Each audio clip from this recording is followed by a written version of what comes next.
Le projet Réglisse, conçu par une équipe interdisciplinaire et intersectorielle de chercheurs et chercheuses, vise à évaluer et promouvoir des pratiques agricoles de conservation en grande culture, contribuant à l'atteinte simultanée de deux objectifs du PAD, à savoir réduire l'usage des pesticides et leurs risques pour la santé et l'environnement, ainsi qu'améliorer la santé et la conservation des sols.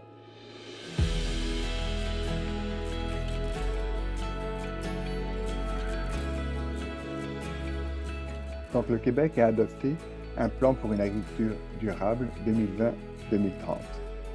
Le premier objectif de ce plan, c'est de réduire de 500 tonnes l'usage des pesticides, tous pesticides confondus, d'ici 2030. Parmi ces pesticides, il y en a un qui est vraiment extrêmement important, c'est le glyphosate, tous les herbicides à base de glyphosate. Alors, pour aborder la question des deux objectifs du PAD en même temps, on fait face en fait à une forme de quadrature du cercle. Pas facile de diminuer à la fois les pesticides tout en augmentant la teneur en matière organique dans les sols. Pour essayer de mettre en œuvre les objectifs du PAD, le projet Réglisse a utilisé deux approches distinctes. Tout d'abord, l'utilisation de parcelles expérimentales en semi-direct, avec différents mélanges de cultures de couverture et différentes doses d'application d'herbicides.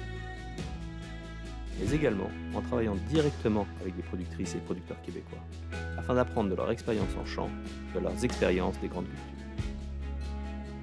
La solution qu'on teste dans le projet Réglisse pour réconcilier les deux premiers objectifs du PAD est basée en fait sur à la fois du semi-direct, donc travail réduit du sol, ça c'est certain, mais aussi l'utilisation de cultures de couverture en intercalaire, cultures de couverture qui seront des annuelles, et finalement un strict timing de l'application des herbicides.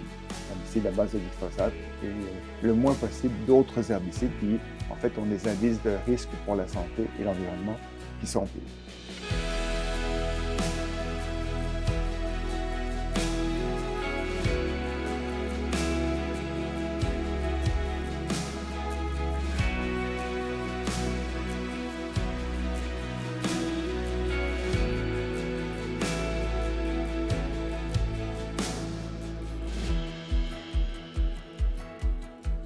Une des clés de succès du projet Réglisse, c'est de travailler étroitement avec les producteurs et productrices de grandes cultures. Eux savent mieux que quiconque, en fait, comment cultiver au mieux leur sol pour maintenir des hauts rendements. C'est vraiment l'objectif principal du projet. Et maintenir ces hauts rendements-là tout en diminuant l'usage des herbicides à base de glyphosate, bien entendu. Donc, diminuer aussi la présence de ces produits chimiques dans l'environnement en général, et maintenir les fonctions des sols, entre autres grâce à l'usage de cultures de couverture, et tout ceci avec un labeur minimal de la part des producteurs et productrices pour cultiver leurs champs.